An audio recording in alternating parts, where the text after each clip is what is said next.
Hey guys, and welcome back to San Francisco City Skylines. Today we're going to start filling in some of the blanks around the city, particularly along the coastlines. And a lot of the things are going to be based on real life things we'd see in San Francisco, and a couple of them are going to be sort of my own creations. So let's get into it.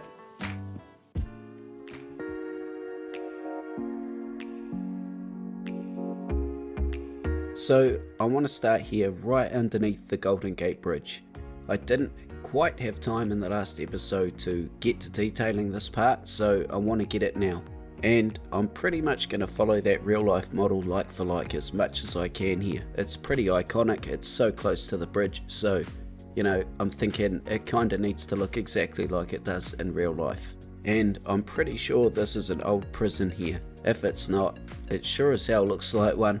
And it's out on this really simple concrete wharf or dock, and it's got some breakwater rocks around the inside of the bay. I'm picking this as probably to keep the swell from splashing all over the road and all over the cars. And to finish off replicating this in game, I just add some scrub to the hill. Now with everything set in place, I can start building the actual prison. And it looks to be made out of this really nice deep maroon red type brick, so I had to find an appropriate building for that, and I've had to use procedural objects here obviously because this building is not on the workshop. I've had to make this unfortunately, but that's okay because thanks to procedural objects that is not a problem at all. And once I changed the building to the size that I want, it was really about making sure the placement was right and making sure the shape of this building was following that real life model. So to finish off the area, I make sure that car park we put in earlier is accessible. I also add a little gatekeeper's booth thingy out here, and I put in some entertainment cubes and a bus line to bring out some tourists if they want to come and have a look.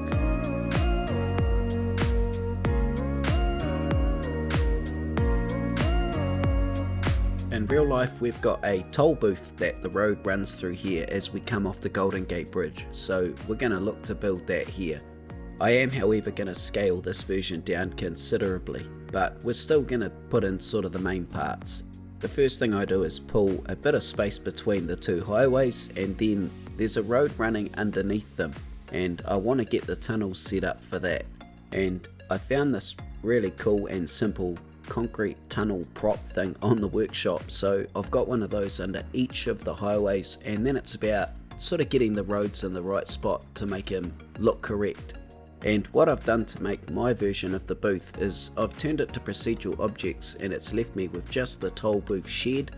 I've placed that over the roads and then added some offices off the side of the booth with procedural objects. I've also used ploppable asphalt between the roads and put a few decals down to make it look old and cracked, and it looks like they can open up more lanes if they need to, sort of thing. And to finish it off, there's another car park behind it and a visitor's centre. The first thing I want to do here is apologise to you guys for the absolutely horrendous lag that I'm going to put you through for the next 3 minutes. Please feel free to skip to about 6:20 in the video if you just can't handle it, but if this wasn't of vital importance what I'm building here, I wouldn't have shown it, but unfortunately I had no idea how laggy it would be until I got into the video editor, and alas, here we are, 3 frames per second in all its glory. Nonetheless, you can see we fill out some pretty important landmarks here. And we're also taking a serious stab at finishing this entire part of the city here. And zooming in and putting all the buildings and detailing a bit closer, I'm going to start here with a little bit of my own creation. This is a bit of sort of nothing on the coast. Well, I wouldn't say nothing, it's just there's not as much going on as there might be next to it on a big pier or something. We've just got a really simple quay here with some parking and an old building, and maybe this is an aqua zone building or something now, or a trampoline park, but in any case I kind of enjoy the simplicity between maybe the main attractions on the coast. So let's finish off our lag infused building here with a little wee hidden marina. I noticed there's a few of these along the coast and it just makes it look really interesting, so I'm going to tuck it in here behind this sort of wharf that we've just made. In game I'm using keys to create the edge, and then I'm putting a walkable pier around so it looks like there's access out to these boats.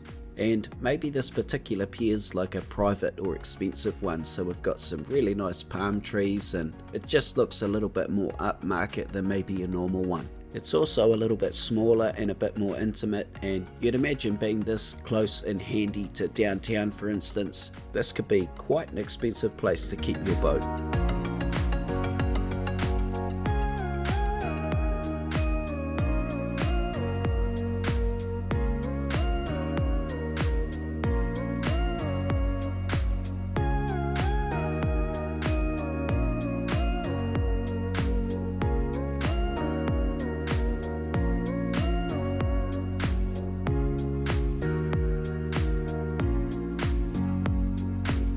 Before we carry on with the next part of the build, I want to go back and add a little bit more variation to the coast. It was looking very samey. So one part here, I'm going to use Oceania's really cool wooden pier and just make it look a little bit different here. When it's finished, it kind of looks like this building here has its own little wharf and it's poking out from the rest of the coast.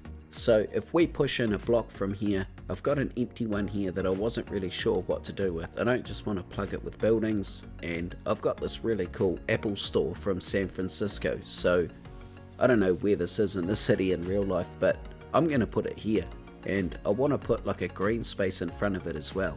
I think for a modern building, this is actually a really beautiful looking building, and putting this green space around it just ensures that we get a really good view of it really.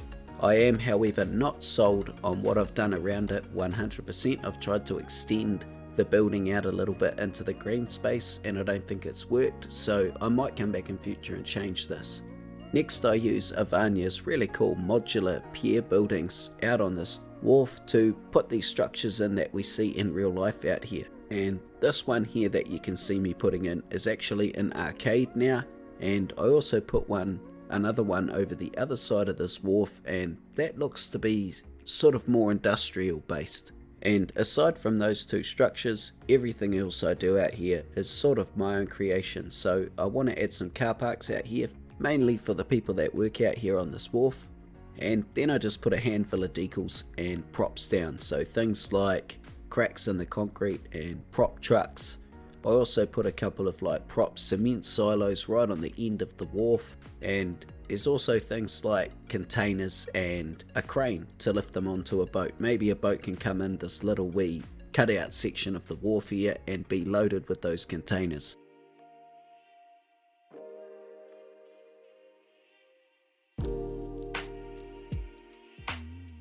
The next thing we're going to detail closely is the San Francisco Maritime National Historic Park here, and I chose to include this because it just looks like so much fun. There's heaps of stuff that happens down here that we'll talk about soon, and as you guys seen earlier, it also looks pretty iconic along the coastline here, and that's mainly thanks to the aquapark coving around the edge of it as a breakwater.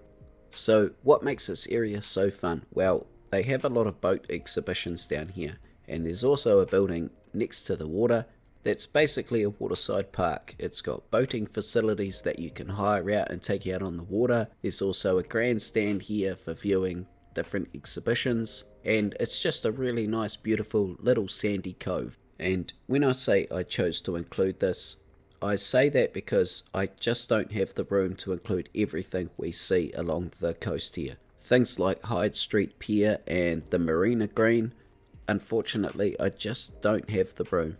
If I was to make San Francisco one-to-one the way that I want to, I would literally set fire to my house. So I have to just find a point where I can balance, and unfortunately that means scaling down a bit.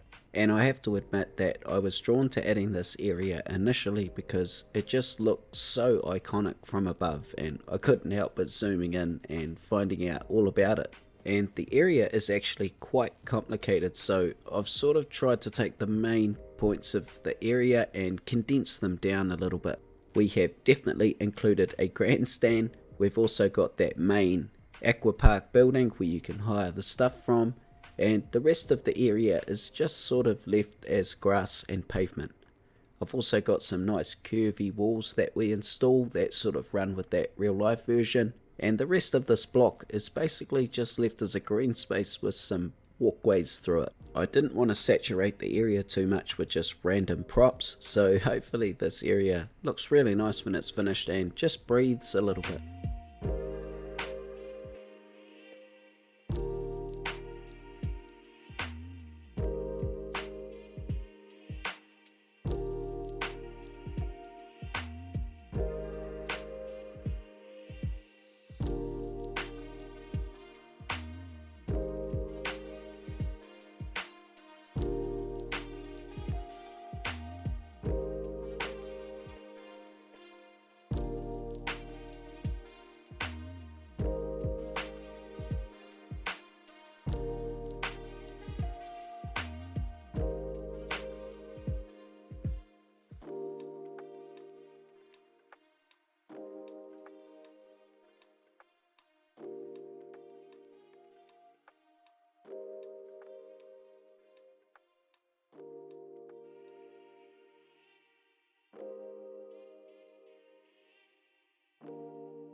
Looking at San Francisco on Google Earth, I noticed there was a tram line that ran up the hill here towards the top of Lombard Street from the coast, and it looked kind of iconic. A lot of photos I'd seen that were taken, particularly back looking towards Alcatraz, were from this tram line, or maybe it's a cable car. I'm not sure exactly what goes up here, but in any case, we are going to make another tram line that runs around the city, and some of the points are going to be pick up and drop off points with other tram lines that run on different loops.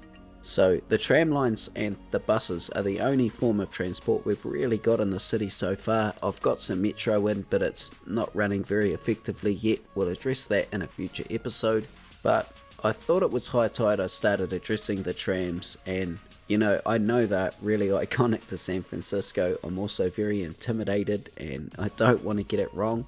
But the reason I'm touching on this a little bit in this episode is because we're going to build a turntable here, and I noticed there's a real turntable in this area in real life as well, and it looks like there's sort of viewing areas around it. So I really wish I could make this work in game, but we're not going to be able to, but we're going to make one look pretty cool here with some props. But even though it's not going to work in game, I still want this to look pretty authentic, you know, like a tram could just sort of roll up here whenever and use it. So I found the best way to achieve that was to actually run a real road out to at least meet the edge of the turntable. This was by far the easiest way to add those tracks in, so it looks like it's sort of plumbed into the existing tramway, and then from there I can sort of add props and stuff to make it look like it blends nicely up onto our turntable. So I've also had to bring it up level here to make it look a bit more authentic, which means I've had to bring the terrain up as well. Then what I want to do is run some pedestrian paths in and around it and link them down to the far side of the block. This is going to draw people up and make it look like they're walking around it and watching it turn around or whatever. And one part of that path turns out being quite steep because of the terrain we've had to raise up, so I just put some prop stairs in there and get them to fit a bit nicer with procedural objects. And eventually, it's not perfect, the pedestrians and citizens clip through the stairs a little wee bit, but it still looks like they're using the stairs to get up to the turntable from the bottom of the block. Once I've got that path in, I can come back up to the turntable and then just start adding in the props to make it look like the tram can move on and off it a bit more smoothly. And you know, I think what I really like about building this is it's just so different from anything that I see where I come from here in New Zealand. We don't have anything like this whatsoever, and I'd probably end up just standing next to this thing watching it all day. It just seems so, you know, it's such a novelty to me. We don't get this where I come from, so it's really enjoyable to build this. And like I said, I wish I could see it going. I do have plans to try and animate it with procedural objects, but we'll see how we go on that front. So to build this in game, I found a turntable on the workshop by Evametry, who makes some amazing assets, all sorts of assets, but they're all of very high quality, and I've used procedural objects here to manipulate it and make it a little bit smaller, and I've also made a couple of different versions of it and turned one of them upside down so I can make it look a little bit thicker, and this way it doesn't clip if we look at it from certain angles. And once that's all finished up and I'm happy with it, I add some really nice hedges and flowers and stuff to the area.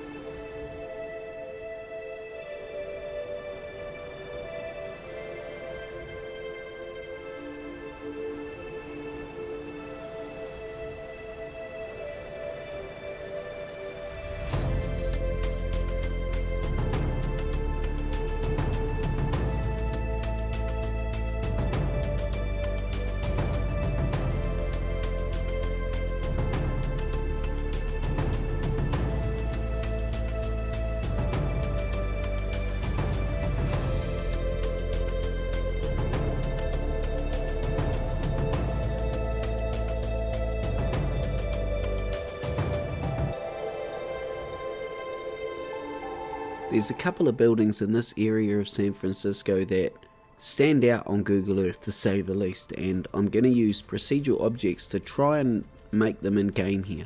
Because of the scaling of our map here, it's not in the perfect location, but it's thereabouts. And another thing that makes this pretty iconic is it's got this sort of custom multi-storied parking garage off the side of it, which we're going to try and make here as well. I've also left a tram road running up the middle between the two buildings that is in the end going to be running in and through our parking garage, which is going to be pretty unique. In terms of what I'm using to make this in City Skylines, it's pretty easy really. I just use some pillars, some surface networks for the surfaces, some parking decals, and like a fence or stone wall network around the edge of each level. It's worth mentioning, however, that none of this is usable, although I do have a couple of actual car parks on the very ground level, but the rest of it, yep, it's really just for show. So you can see here I've also added some ramps as access points in and out of the car park. And now I just want to put some decals and stuff around and finalize all of this. Putting some like arrow decals down around the car park is really going to help with that. As well as I want to put an access point into these buildings from that top level of the car park as well.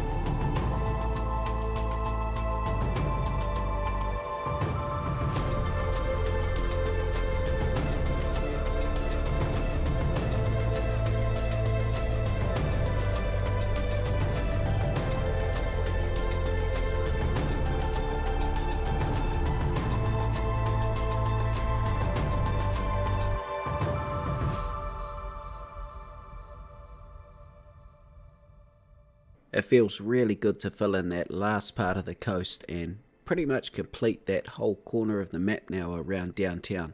Next episode I'm going to build something really custom, and I'm so looking forward to it. I hope to see you guys there. I hope you've enjoyed this episode as well. Please give it a thumbs up if you have, and hopefully I'll see you in the next one. See you later guys.